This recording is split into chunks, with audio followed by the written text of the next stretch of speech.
Creativity is an addiction. Unplugged because we will always say yes to creativity. Totally uncut because, well, we all make mistakes. So let's turn it into a tool. This is Arroe Unplugged. Stream thinking. It's learning how to trust what's in your present place of right now.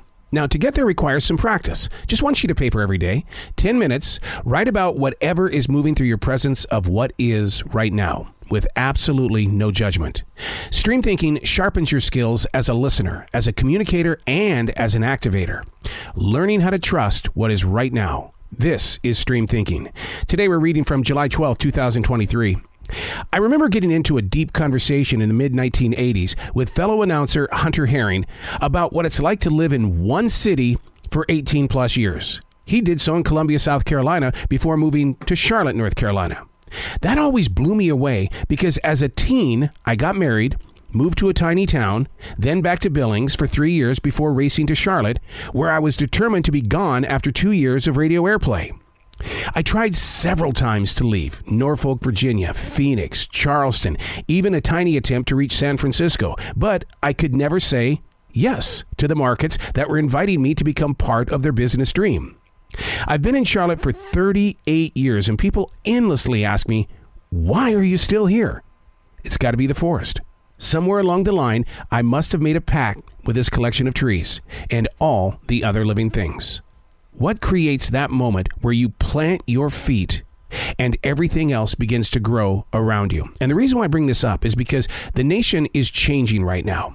People who once had their entire life in California, New York, Ohio, even as far away as Washington State, they're all crisscrossing the 48 lower states.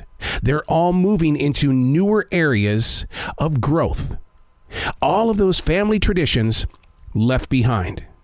Now, I'm guilty of that because my family is up in Montana. And now that I've lost my sister, my brother, my parents, there's no reason for me to return to the state of Montana because I feel like I left that behind 38 years ago. And there's going to come a time where the transitions of life will take me from this beautiful forest in South Charlotte, North Carolina.